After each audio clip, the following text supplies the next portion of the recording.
is, so we should be good. It's flat. Oh, this is me. I'm going next. There you go. Tom Brady.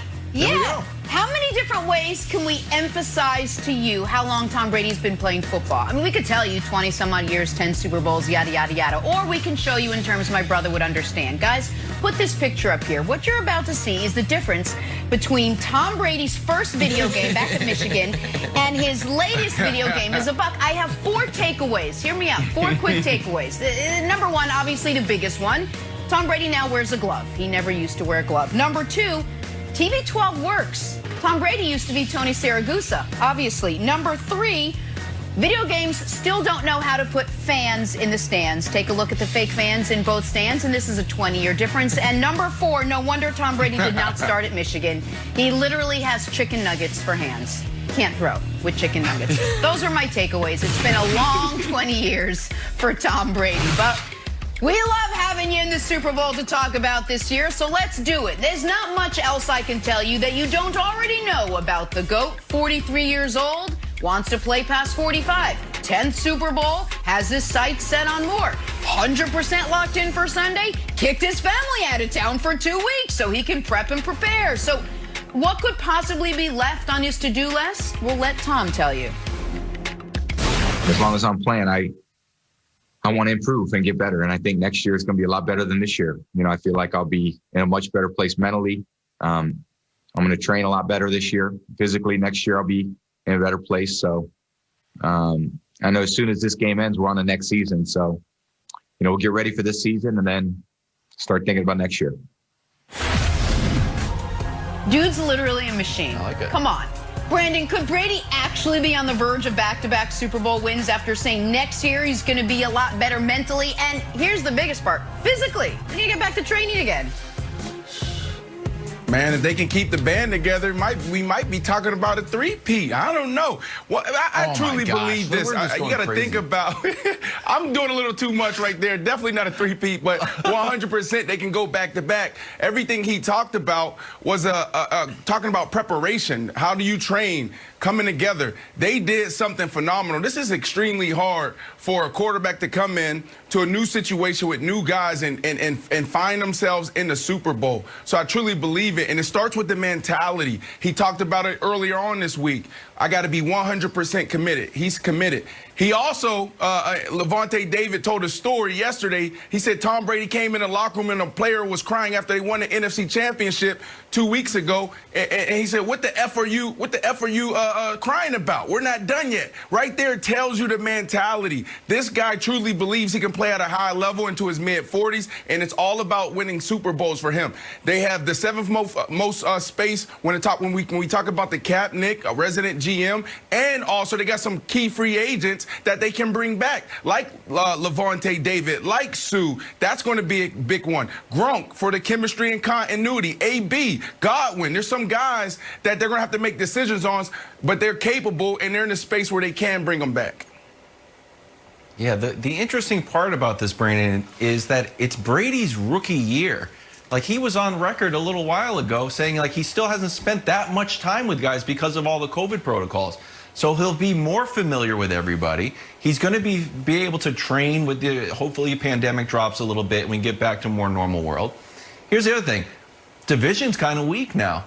Falcons might be slightly better. McCaffrey will come back. Panthers will be slightly better. I don't think the Saints are going to be that great with Jameis or Taysom Hill. Then they also have to go to the AFC East. You got the Jets, who might have Deshaun Watson and Brandon Marshall lining up there, but you might have to just, beat the Jets.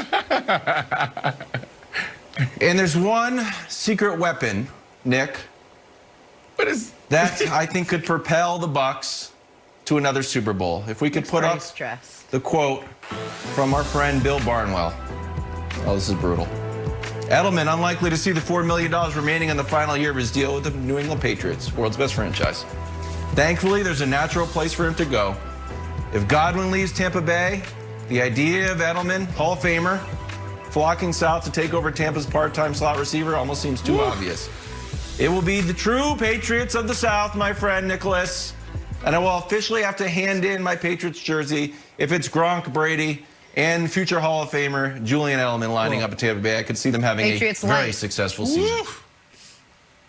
Well, listen, it would obviously make sense for Brady to finish finally pushing Godwin out to bring in Edelman after they've been feuding all year about the jersey. But I don't know, to be totally honest, much of what you or Brandon said before that full screen because, hold on, let me mark it down. I was too busy jotting down our latest obvious bulletin board material. Oh, it's back. We're looking ahead. Oh, after 20 years in New England, we're only talking about the upcoming opponent. Brady's now talking about future seasons. Oh, who cares? Oh, the game's Sunday. Let's not worry about that. Look past the Chiefs. Oh, yeah, let's talk about why not start a dynasty discussion before the game's even played. That's right. The bulletin board, put it up there, Wilds. You're not good at the left-right thing, but the camera could have seen it. That's right. I can't believe this. Tom Brady, unprompted, talking about future seasons. Let's finish this one off, buddy. Let's worry about the 2020 Super Bowl before we talk about, oh, I'm going to be even better next year. You know what I'm worried? We're thinking about the moment the game ends, what we're up to next. Well, let's get through the game first. I can't believe you both overlooked it. You got to set the tone in the locker room. Leadership. Because let's be, well, the leadership needs to worry about this week, not about next year. Because I do believe that the Chiefs caught a lot of flack on this show for having the audacity to talk about the next season after the last season had already ended. They were at the parade talking about next season. No. It was like, it was July. Oh, look at these guys getting ahead of themselves. You guys were still talking about, you're still talking about the Super Bowl. Call time out. Yeah, well, it's February, Wilds, and they're talking about the next year. What, Wilds? What? Get it, Wilds. Go. It wasn't next. You guys started talking about 8 years from now. You guys started talking about 6 rings, 7 rings, 8 rings. You didn't just say, like, we want to have a successful season. You started talking about, like, 2 presidential terms away and how good you were going to be. And Patrick Mahomes up there like the Game of Thrones character, like, we're going to have a dynasty for 10 years. Yeah. That's what bothers people, by the way, next year stuff. That's right. Oh, okay. And since those comments, how's it looked? Because they've lost one time. They've lost one time and they're back in the Super Bowl. But I'm very happy. Brandon, we got Brandon Marshall. I'm gonna let my friends on the team know. Brandon Marshall's talking about a three-peat. Kevin Wilds is talking about Edelman going to the defending Super Bowl champions. I retracted the three-peat. So just more. Okay, a back-to-back. You said certainly back-to-back. I retracted the three-peat. You know what's a part of a three-peat? You know what's a part of a three-peat or back-to-back? Winning the first one. They posed the question to Tom Brady. He can't control what they're asking. He had to answer the question, and he immediately went back to this entire offseason. I can't even give you guys any insight of how they prepared this year. There were so many Zoom calls.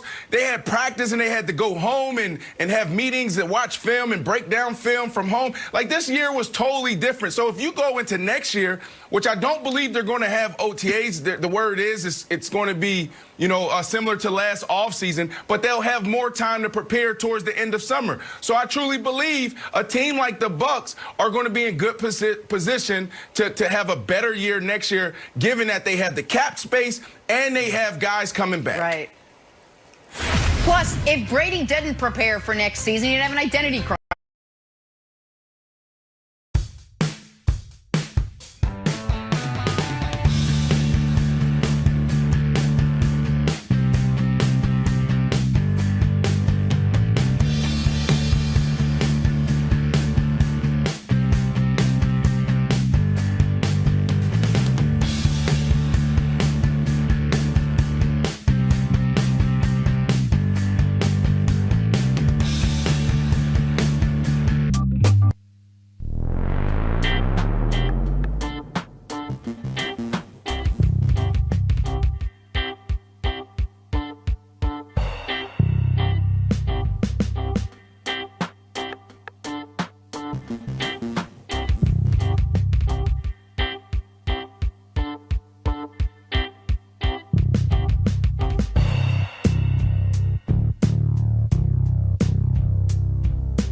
Point Brandon made about the Chiefs' offensive approach, that is spot on. It is the very first thing I've written down here.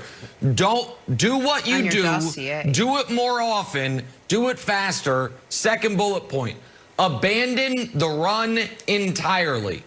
Every run play is a gift to Tampa Bay. Tampa Bay has the personnel to stop the Chiefs' running game, and the Chiefs, what has made them special the last 3 years is not their run game. So pass on first down, pass on second down, pass on third down. If occasionally you want to mix in a draw play to try to slow down the pass rush, fine. But you need to be throwing the football, and Wilds, you need to get the ball out quick. The only way, excuse me, I was choked up, so proud of Brandon. The only way the Chiefs lose this game is strip sacks. Mahomes is not going to throw picks. Mahomes is